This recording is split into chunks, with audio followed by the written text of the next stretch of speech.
I'm Jessie Harris. And I'm Mildred. No. I'm Amy Snow.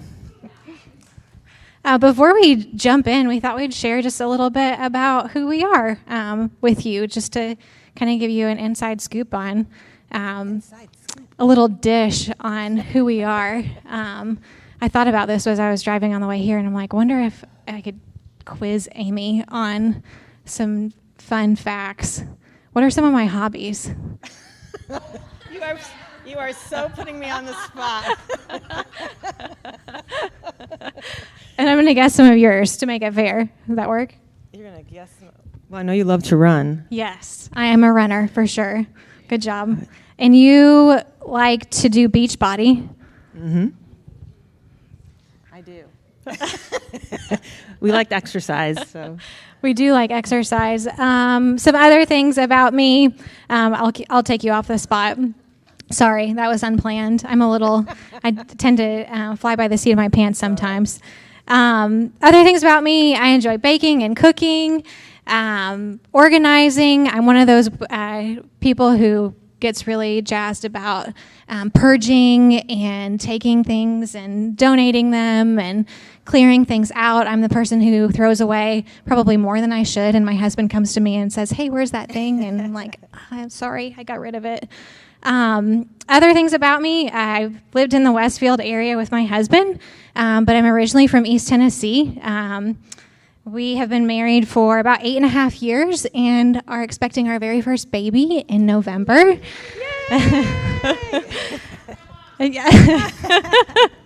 I'm feeling real pregnant, so if there's a real pregnant group, I would definitely join that one.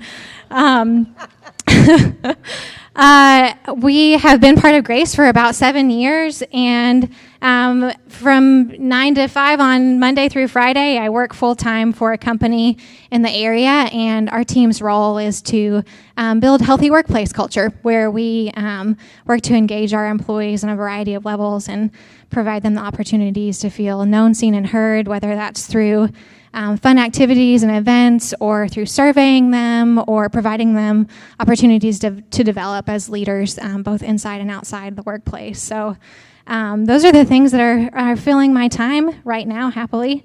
What about you, Amy? What about me? Let's see. Gosh, I have been coming to Grace since the fall of '96 when I moved out here. So I'm a long timer. I was in the old building for about 6 months before we moved over here. Let's see, I grew up in upstate New York and moved out here. What brought me out to Indiana was I was in full-time music ministry with Keynote, which was the music and creative arts ministry of Campus Crusade for Christ, which is now Cru.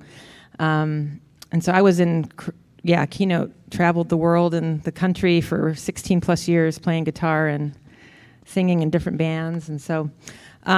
but maybe some of you don't know, because I know a lot of people when I came out here, right, they know me as a musician, which is definitely a big piece of my life, but I'm also an athlete. I mean, I grew up playing soccer and basketball, played Division I soccer in college, and so I am very passionate about athletics, sports. I'm passionate about health and wellness, and I was in full-time ministry for 16 plus years, and then transitioned to be an entrepreneur. That wasn't necessarily in my grand plan, but that's how it I initially went into Beachbody to do health and fitness coaching, and then got into leadership coaching and training. So I became a member of the John Maxwell team. So I'm an independent coach and leadership trainer, and passionate about helping leaders like yourself have greater influence in their sphere of influence. In fact, I had the pleasure of working with Amy Christie's team, the Community Life team here today, and just love being able to build into people, develop people to help them thrive more and more. And I also just love helping athletes transition from their sport to their next career or to their next level of competition, and wanting them to do that with purpose and direction. You know, when I'm an Olympic junkie. You know, watching the Olympics, I'm just like, don't bother me, don't call me during the Olympics, please. She even told me that the other day. Yeah, I was like, not available after 7. Yeah, to talk we can to talk you. until 7, and then I'm in Olympic land. But it's interesting because I with the whole Simone Biles things that, she's brought mental health to the forefront. And Michael Phelps has been talking a lot about, I just wish we need people that we can trust to talk to help us, to not fix us, but help us. And I'm like, pick me! So yeah, and I love coming alongside people in whatever capacity. And so, yeah, I think that's, I love my dog. I'm the youngest of 4. I have 9 nieces and nephews, and then 3 or 4 great nieces and nephews. And I'm single, and I just turned 50, and I did in January. So it is big news, but yeah. So it's a good life.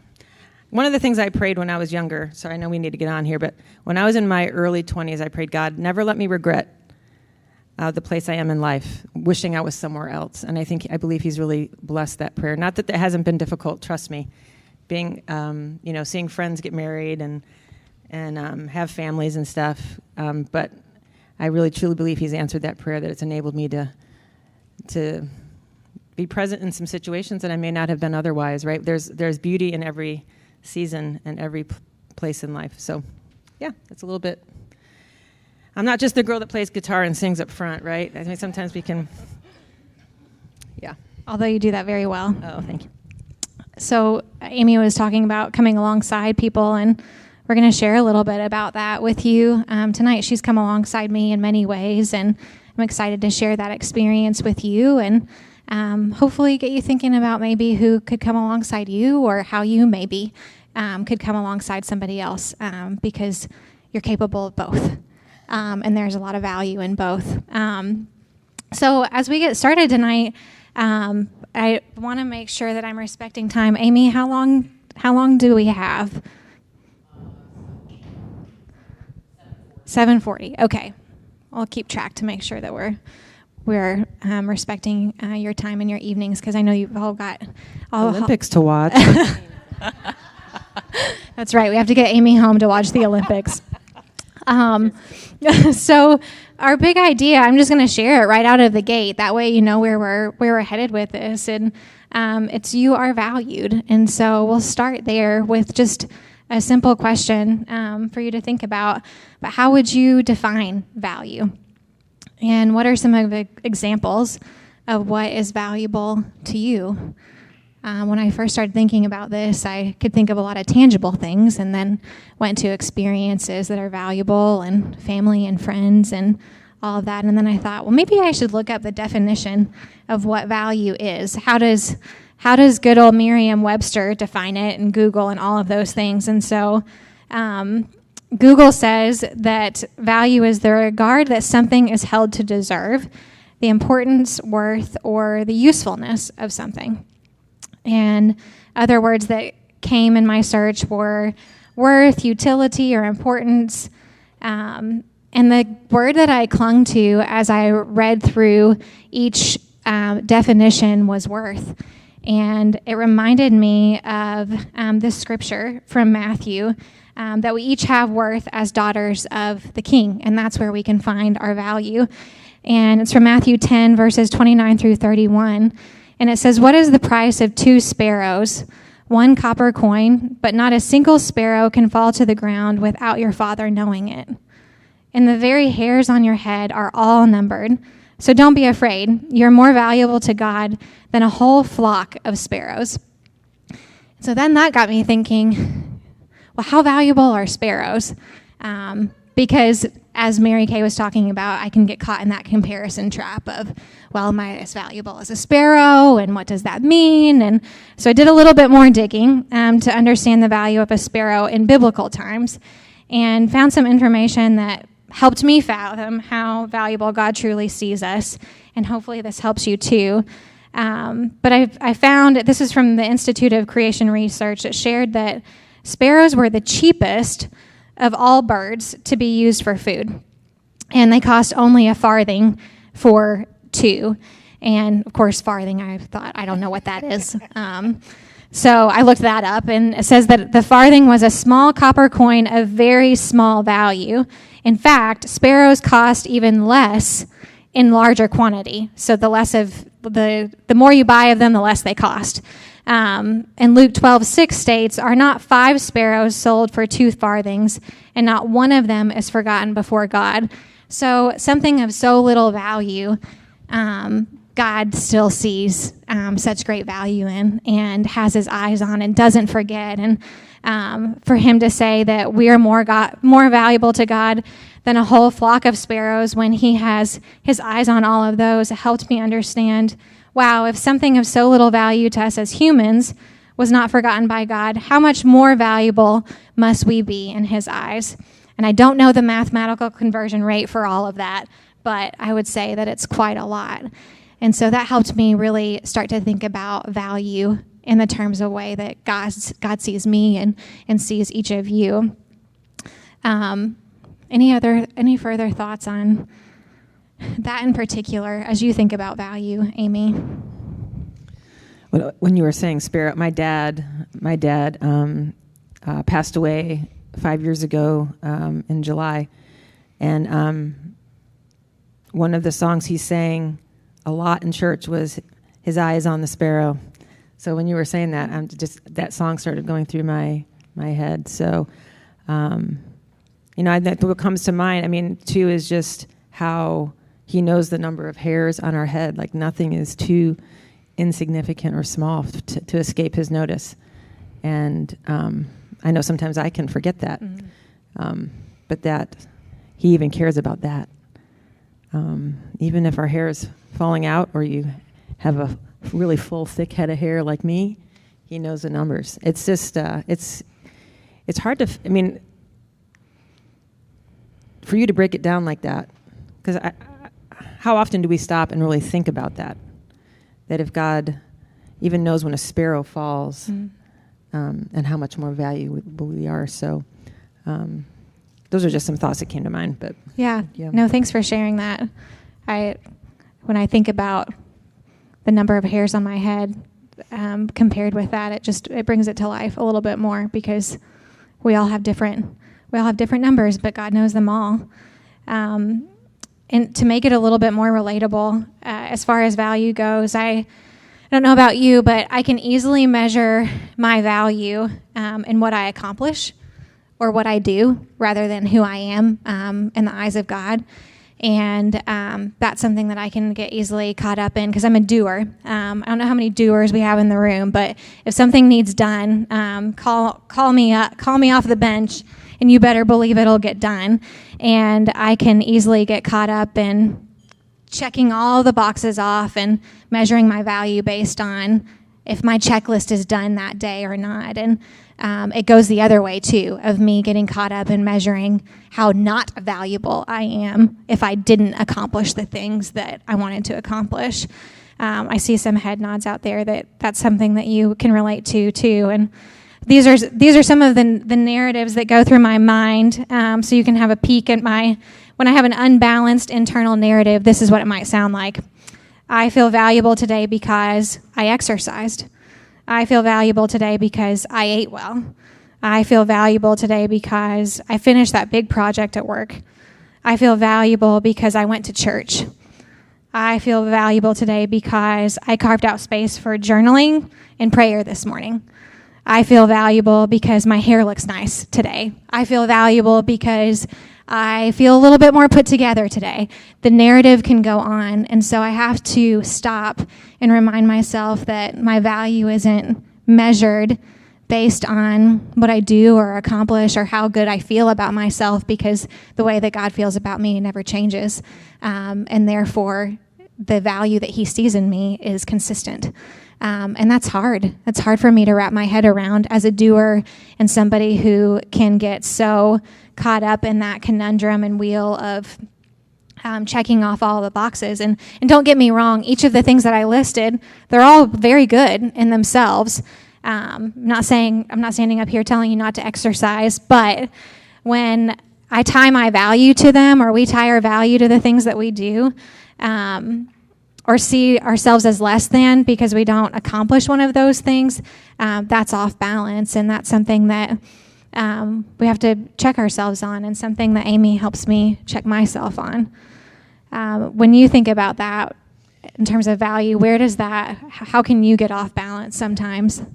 Well, it made me think, especially as an athlete. I remember in college, I got involved with Athletes in Action, which was the athletic branch of Campus Crusade. And they would teach us to play for an audience of one, right? God is our audience, because it'd be very easy to play for the accolades, right? The applause, for me, for soccer, you score a goal or whatever. And but let me tell you, it's when you're looking to that to give you your value. I mean, it can be a roller coaster ride, right? Because when you're doing great, the crowd loves you. When you're not, then they don't love you as much. I mean, again, I'll come back to Simone Biles. This, the GOAT, the greatest of all time, she steps out because of her mental health and that she could have been injured. And just the vitriol that some people have been coming at her with, and how that's impacted her mental health. And yet she's also very grounded in some ways, but you can't help but get affected by that. So yeah, it's like, where is my... because especially like with athletics, right, it is based on performance, whether you get to perform. And so it's been definitely a long journey in that, is where is my identity? Because that's another piece too, is I'm not just an athlete. I'm not just a whatever you put in the blank. Because I think Dave Rod talked about that once, right? Those are different roles that we have, and that's not who we are. Because when we tie it so tightly to that, when that comes to an end, then what, right? So, I mean, that definitely happened for me when my athletic career ended. I knew I wasn't going pro, but you work so long towards something, and then it's over like that. There's no gradual end, and it's like, well, who am I now? And that happened when I transitioned off of staff with crew and off the road I'm no longer a touring musician, right? And that transition off of full-time ministry into, it was a been a desert, for the last several years. So it's kind of once again brought me back to who am I in Christ? Where is my value truly? And I think God has been taking me to a much deeper level in these past few years, in particular, to really anchor, right, my worth, my value, and how He sees me, versus what my perception is of how others do. I like that you brought up the roles, because as women, we have so many roles in our lives, whether it's sister, mother, friend, caretaker, student. The list goes on, right? We wear lots of hats, and we're switching them out on a daily basis, sometimes on a minutely basis, sometimes more than that. And we can get really caught up in what we're doing for the people around us, and forget what our identity is truly rooted in, and that's being daughters of the King. And He can remind us of our value, that it's really based in Him alone. And the thing is, I have a hard time reminding myself of that alone. It's something that is difficult to bring yourself back to in isolation. And a big part of the mentoring relationship that I have with Amy helps remind me of this truth that we're talking about. So know that as I share these words, I'm also reminding myself of the things that I'm saying, because there are things that I need to remember too. And she helps me with that.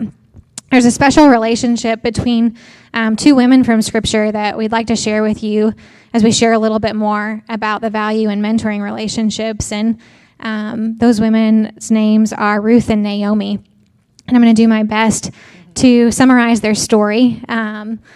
It is a fascinating story. Naomi was married, and she had two sons who married two women. And I won't get into all of the names, partially because I probably won't pronounce them correctly, but also because they're big and there's lots of names. But one of them, so they married two women. One was named Ruth and the other was Orpah. And eventually, Naomi's husband and two sons all passed away. So this left Naomi and her two daughters-in-law, Ruth and Orpah, all as widows. And after the deaths of Naomi's husband and two sons, Naomi urged Ruth and Orpah to return to their homes and marry again. And after some convincing by Naomi, Orpah followed her wishes and shared her goodbyes and went on her way. However, Ruth refused to leave, and she was very adamant about it. I'll read her response to Naomi as it illustrates the loyalty that she had with her and the special relationship that they shared. This is from Ruth chapter 1, verses 16 through 17. And this is what she said. She said, "Where you go, I will go, and where you stay, I will stay. Your people will be my people, and your God, my God. Where you die, I will die, and there I will be buried." And as I think about that, it just hits me, the loyalty that she had to her. And the two women continued in life together. They found a new home together, and through a series of events that I won't go too far into depth, their story was redeemed when Ruth found a husband. Her husband, being a relative of Naomi's, was able to keep Naomi's inheritance and the family name, thus providing for both of them. Their loyalty to one another was the common thread line through the whole story. And I would really encourage you to take the opportunity to read it. It's a really short book in the Bible, and their story is just very touching. One interesting fact is that each of the events in Ruth eventually led to, which this doesn't happen in Ruth, but eventually leads to the birth of the Messiah, because the child that Ruth and Boaz bore would be an ancestor both of David and Jesus. So it's really neat to think about how committed they were to one another and how God worked through their story, and eventually Jesus came into the picture, which is beautiful. And it's hard to think because they were faced with some very difficult circumstances, but continued to come alongside one another, and God painted a beautiful story afterwards because of their commitment to one another. So the theme that I think of when I think of their story is the loyalty piece.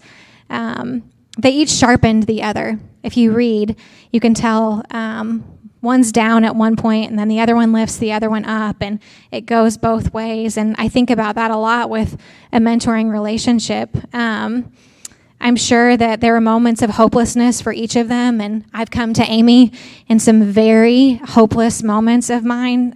She knows a lot about me, and she has seen me in some of my hopelessness of moments. And they were there for each other, and she's been there for me.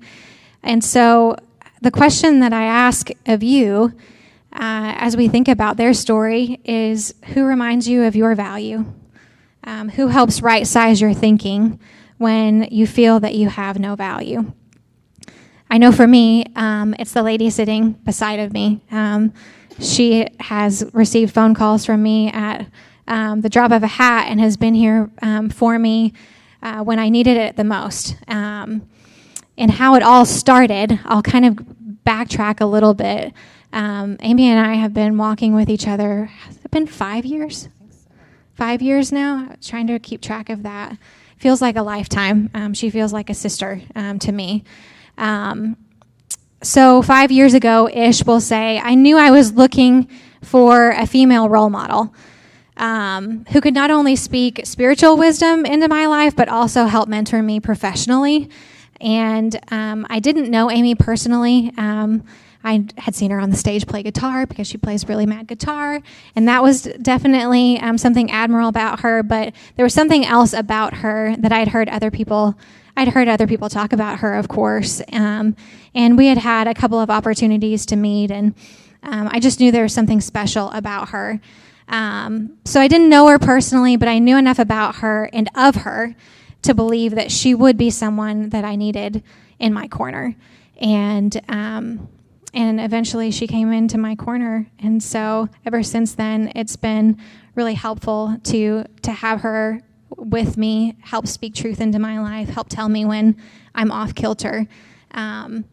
So yeah, that's a little bit of how we got to where we are. I won't bore you with all of the series of events between then and now, but I'm going to pass the baton to you to kick that off a little bit more. Yeah. So I'll touch on that in a moment.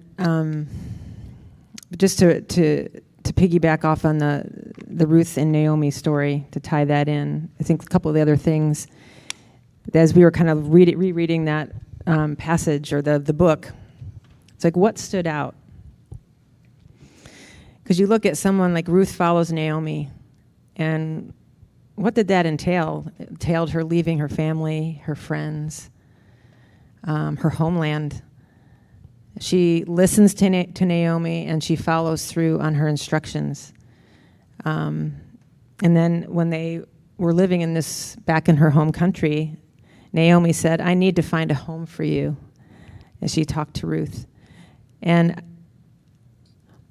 I think I was just struck, as we've been looking at it from this perspective of having two women that were in this really it was a daughter-in-law and a mother-in-law, but there was such a mentorship piece to that. And there was a mutual love and respect for each other. And what I love about it, right, because it's them doing life or living life together, shared sorrows and shared joys, and one of the pieces, too, that it wasn't always convenient, right?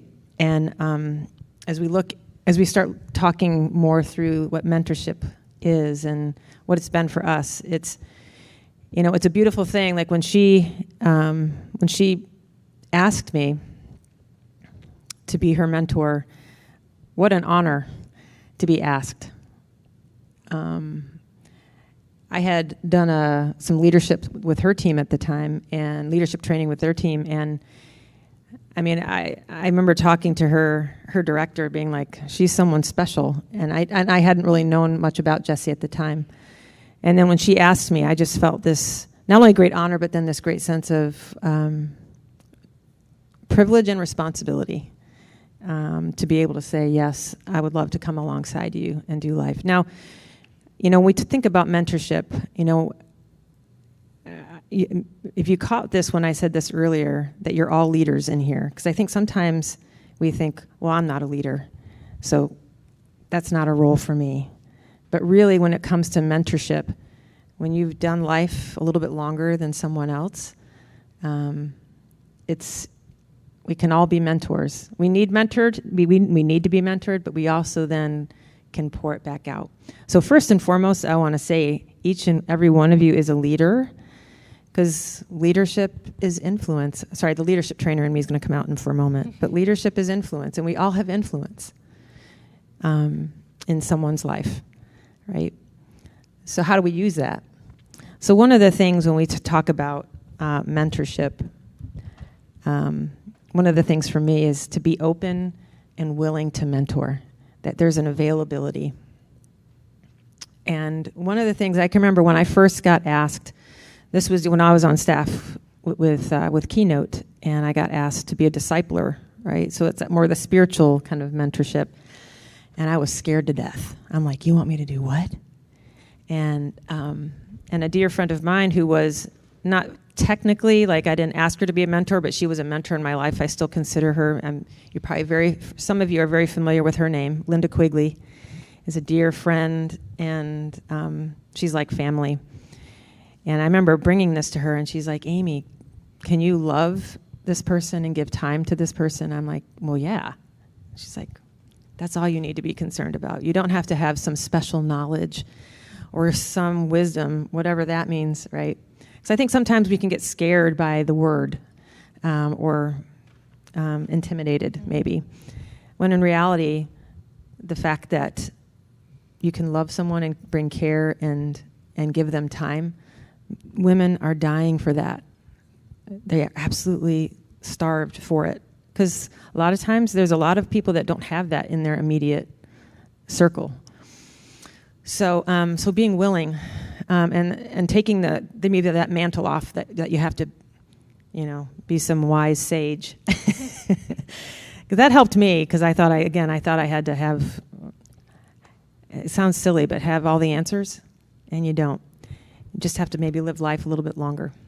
You mentioned being scared. If I can jump in there, absolutely. I was scared too. So being scared as the mentee to ask, I think it's there both ways, but something that I was willing to push through because I knew what came on the other side would be worth it. And if she said no, then it wasn't anything against me. That she had to measure her time and what she had the capacity to do, and that was something I had to remind myself of as I approached her, that a no wouldn't be a personal no, and that it was an opportunity for me to practice boldness, quite frankly, as well. And thankfully she said yes, but had she said no, I think it would have been, okay, well, who else is there? Because I'm sure that there's someone else who could come alongside. So know that fear was probably present in both of us.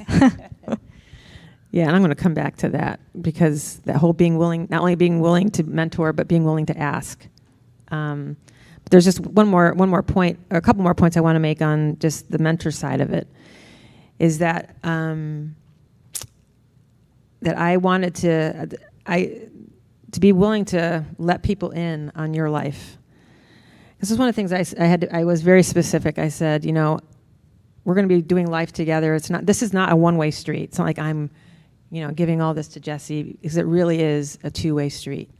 And I told her, I said, I'm going to let you in on my journey and how I'm processing life, how I'm processing stuff, because it's not always right. I mean, life's tough, and she's definitely walked the journey with me too, as I've walked through some pretty difficult things in the last 5 years that she's been privy to, and because that's been an area that I've grown, absolutely, because I've tended to be closer to the vest, and not necessarily as forthcoming, and I've learned to be, because it helps me, but it also helps those that we're walking with, to see how we're handling situations that we come across.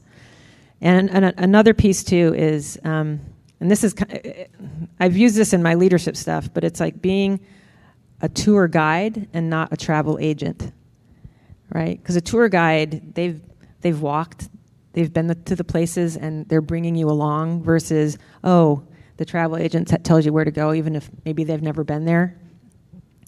So this whole mentor thing is I'm bringing you along for the journey. Places I've been, and maybe let's explore together on some stuff and it really is, it's a beautiful thing. Let's go to the Olympics sometime. Yes, I would love that. That's on my list. You talked about being afraid to ask, or having some fear there, because it's, and that was one of my big open and willing to ask. One of the things I encourage you is to not make a decision for someone. Like when I was in full-time ministry, I had to raise financial support, and that was something they told us all the time. Don't make a decision for someone based on what you think they can or can't do. Because there was a woman that she was a speaker at one of our, a women's retreat, and she just, there was something about her. I'm like, I want that woman in my life. But she was, a mom, a wife. She worked full-time at a church, and she lived 2 hours away.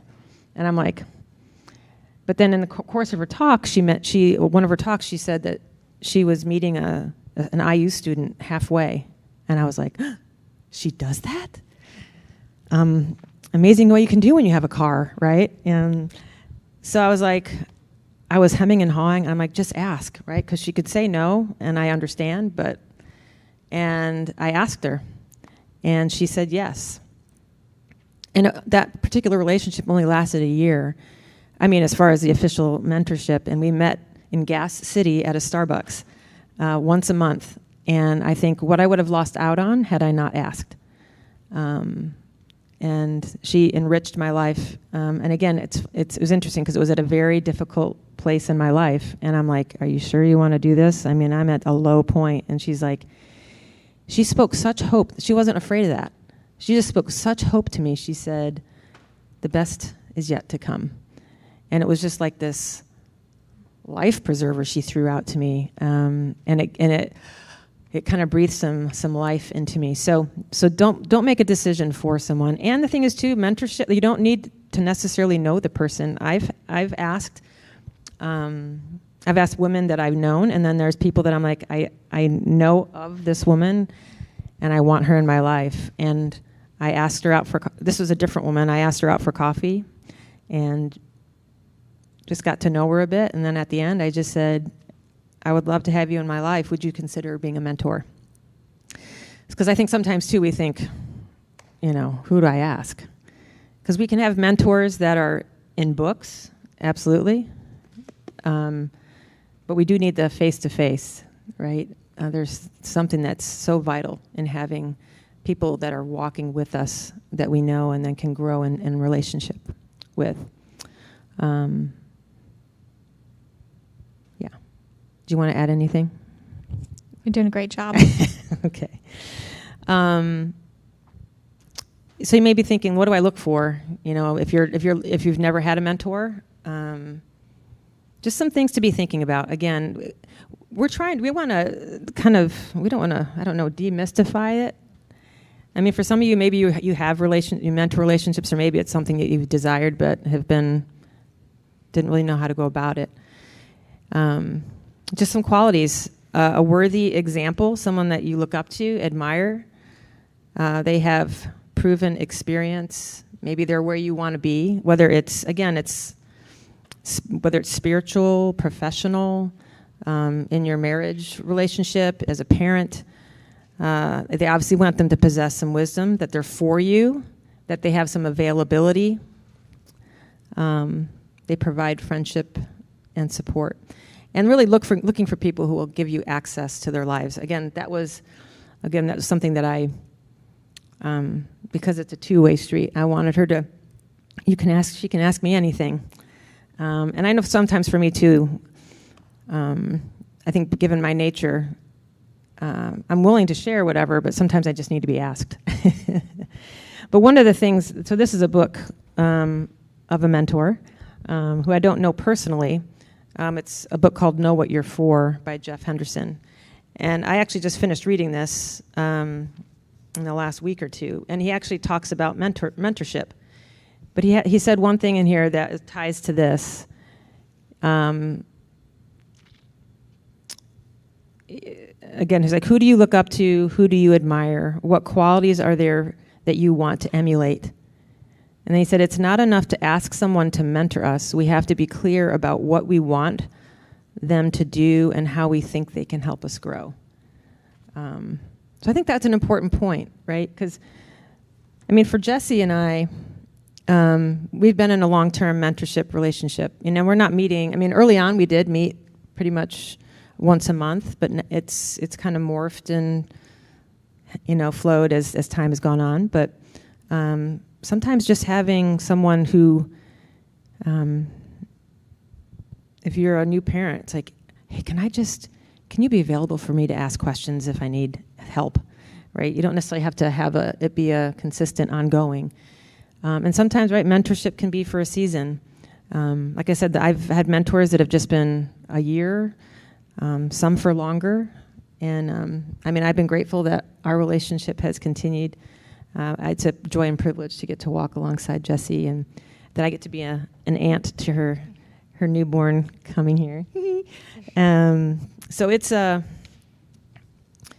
beautiful thing. And one of the things, when I was asked to be a discipler back in the day, like I said, when I was scared, what I didn't realize is that it unlocked in me one of my passions and gifts that I didn't know I had. And, because it ties very closely to discipleship, coaching, mentoring. They're all kind of interconnected. So it really unlocked for me something I didn't know I loved until someone asked. And I stepped out in faith to try something new. So, and I think too, it's a mutual reaching out. Because I did have a mentor once that just basically told me, you do, it was all kind of on me. And I got it because she was really busy. But then I realized, you know what, there's a real synergy that can happen when there's a mutual reaching out and connecting. And you don't necessarily have to have a curriculum. I mean, Jessie and I haven't had a curriculum. We just met. It's like she comes with questions, and we just talk. I mean, you can have curriculum if you want. Like, I have a mentor now who we are going through a book together because I asked her if we could do it together. So some is more structured, some is more organic. So there's not really any set right way. So it's a beautiful thing to be able to walk alongside each other. I'm grateful she asked. So, yeah. Anything else? I don't think so. Our hope and our prayer for you is that if you don't have somebody like what we've talked about, that God will bring someone to mind, and maybe if it's you that needs to be the mentor, that God will enliven you with boldness to be able to step into that. And maybe it's both. Maybe you're someone who needs to both mentor and be mentored. Because I'm in that boat and you're in that boat. We're serving in both roles, and there's beauty in both of those. Where are we on time? We're a little over. Sure. How do you deal with conflict or accidentally hurting each other, or because the relationship has already been kind of defined? How do you deal with that? Between us, you mean? Mm-hmm. We duke it out. No. If I don't know that we've had. I mean, there may have been some. I don't know we've had too much between us, but if there has ever been a misunderstanding, we just bring it to the table and just say, okay, when you said this, this is how I took it. Is that what you meant? We haven't had a ton to work through in that regard, but it doesn't mean that it can't happen. Because I think sometimes, right, we can just, I don't know, maybe I should let you speak. I don't know that. No, I would echo that. I think if there's been conflict necessarily, it would be more, Amy's asking me a question, have you thought about it this way? Challenging me to maybe see through a different perspective that I didn't before. Yeah, because there have been times, because I've asked some hard questions, and I'm like, I try to couch it that I know your heart, and I'm not asking this with any bent or trying to move you in any direction, but so I'm kind of couching some questions that I know are going to be a little bit more difficult because it's challenging in some ways. So it's like, I love you, and I just want you to be thinking about this. And she's actually, it's been good because I can sometimes be in coach mode where I'm asking a lot of questions, and she'll be like, can you step out of coach mode for a minute and just be like my friend? And what do you think? What do you think I should do? Because, as a coach, I don't tell people what to do. I'm trying to pull it out of them. And I'm grateful that she does that because sometimes I can just stay in coach mode. And, and she just wants to know what I think or what has been my experience. And so that's good. I'm glad she's challenged me too, and she's been there. Like I said, I've been walked through some difficult things, and so she's kind of turned the table on me too and asked the same questions. And I'm like, ooh, it's hard when the questions come back at you, but it's good. Good question. Because that's the thing too, that you've developed enough of a trust that you need to talk it out if there's anything that feels off or that you've been tweaked the wrong way, because that can strain a relationship, and you don't want that. But any other questions? Oh, okay.